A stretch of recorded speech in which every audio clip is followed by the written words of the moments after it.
Hello everyone, and welcome back to another video. Quite possibly our last video for 2019. The year is about to end, and I thought I'd deviate from my usual content and take a little time to reflect on this past year. Compared to some of the other veteran players who've been playing Fire Emblem Heroes since launch, I probably sound like a noob when I say that I've been playing FEH since March of this year. I remember first trying FEH a few months after it had launched, around June or July of 2017, and I played for maybe a week and then put it down because I remember feeling like it was too watered down compared to actual Fire Emblem games. Well, nearly 2 years go by and I don't decide to re-download it until this past spring, after I had finally gotten around to revisiting Path of Radiance. So I can't say that I've been playing FEH for all of 2019, but I can say that I've been around for most of it. So I feel like that's reason enough to reflect. That being said, why don't we talk about some of our favorite banners for this year, since that's probably why you clicked on this video anyway. So without further ado, here are my top 4 favorite banners from 2019. In chronological order, let's start with banner number 1, Out of Gallia. So this banner was one of the very first banners I ever summoned on this year. It had dropped literally the week after I had re-downloaded FEH, and I had just finished replaying Path of Radiance on my old GameCube.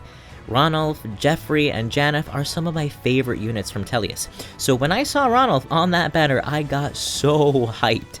Mind you, I had only been back in FEH for maybe a week, and FEH was really my first gacha game, so I had no understanding of what it meant to save up orbs. I was honestly just completing quest after quest and chucking orbs into the banner until I got something, and lo and behold, I must have been very lucky because I eventually got Ranulf. And not just one, but 2! To this day, my Ranulf is only at +3, unfortunately, but I definitely hope to +10 him someday, and it's because of this banner in the first place that I was hooked into FEH from the start. So that's why it's on this list. Alright, so for the second entry on our list for today, we've got the Season for Picnics banner. It's honestly just a coincidence that 2 of my favorite banners happen to be 2 of my first banners, but it's just how things turned out for me. The Picnic banner debuted shortly after the Lagus banner, and so it was also my very first Tempest trial. If I remember correctly, at the time all I had was my legendary Ike, my 5-star Silas, my Jerome, and my Matthew, who was probably only 4 stars at the time. So as you can imagine, defeating Picnic Flora was no easy feat. However, despite the Tempest trials, I absolutely loved the designs for each unit. Flora and Felicia looked absolutely adorable, and although to this day I still haven't played Shadows of Valentia, I really loved Picnic Lucas's design, so much that I decided to throw in the few orbs I had into the banner until I finally got him. He was my very first seasonal unit, and it's because of him that most of my teams are themed. Yeah, I like to coordinate my teams aesthetically. I have a bunch of them actually, so I'll probably save that for another video someday. But anyway, it's for these reasons that I love this banner. The aesthetic, the nostalgia, and the units themselves. In hindsight, I'm a little salty that Lucas's base kit is such garbage compared to literally everybody else on this banner, but his stats are amazing and more than make up for it. And he's become an incredibly reliable mixed tank, so all is forgiven. I honestly can't wait for this upcoming April because I will be going all in on this banner to get more merges for my Lucas. I also just really love the Picnic aesthetic, so I'm super curious to see which units are going to get the treatment next year. Alright, moving forward. So for number 3 on our list, we're going to jump forward a few months and take a look at our next banner, Summer Refreshes. So I love this banner for a number of reasons. I think the first being its shock value. This banner made its debut in July, and in June, we had already gotten a summer banner featuring the Book 2 original characters, which, if I remember correctly, wasn't all that well received. And since this was my first summer playing FEH, I wasn't expecting a second summer banner. I'd already spent all of June dumping my orbs in for Summer Inez and Frederick, but once July rolled around, I think I can safely say that we were all shocked to be getting a Fire Emblem 6 banner. In retrospect, I'm not entirely shocked that Lilina got another alt, but Wolt and Ursula? I was shook. I think we all were. All summer long, we were getting bait after bait after bait. The first summer banner had the Muspel sisters, neither of whom I actually really care for, but who had incredible fodder. And then we had this second banner, which also had great fodder, but also great art and great characters. And then we had the Hero Fest, and then the Three Houses banner, and then Legendary Sothis. Like, look. All I'm saying is that July was a very difficult month for orb saving, and with so many banners to want to pull for, I had to make a decision.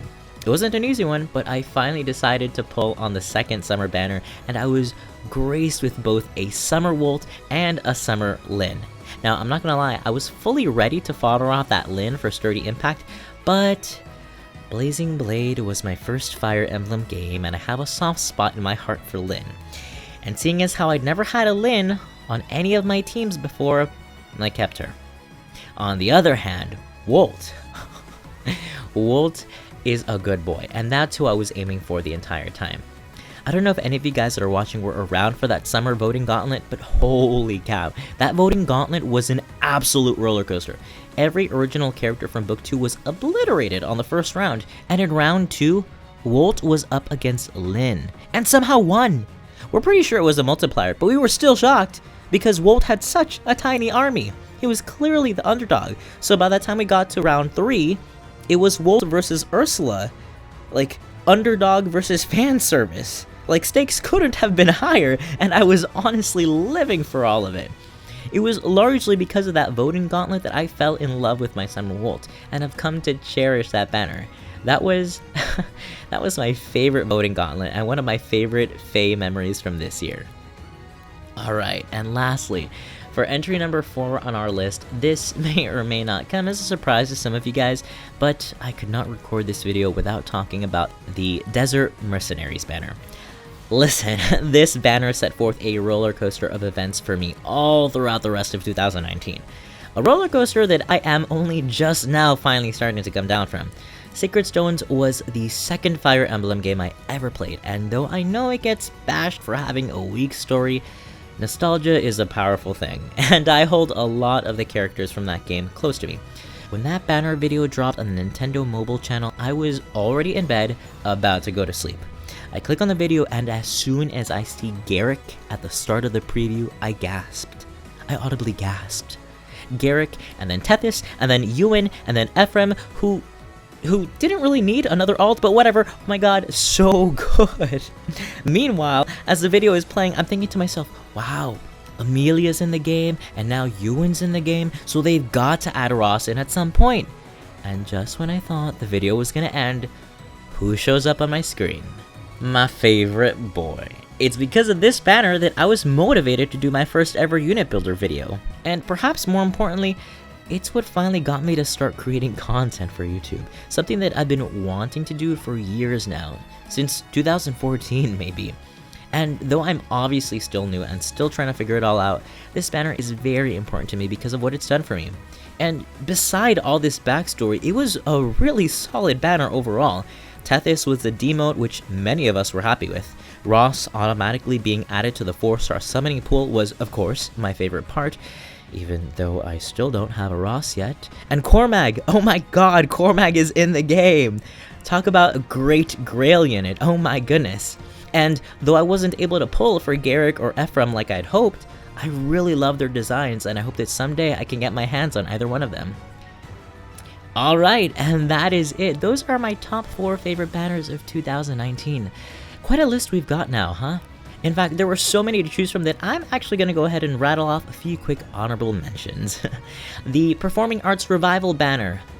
Yes, it was a revival banner, but it was my first time summoning for it, and I dumped 575 orbs into that banner hoping for an Inigo. And though I was pity broken by way too many Azuras, I nabbed 3 Inigos and my first Brave Micaiah, so I call that a win.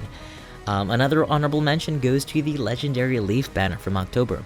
It was my first summoning session video, and I got every unit I wanted on that banner and more, so that was a big win for me.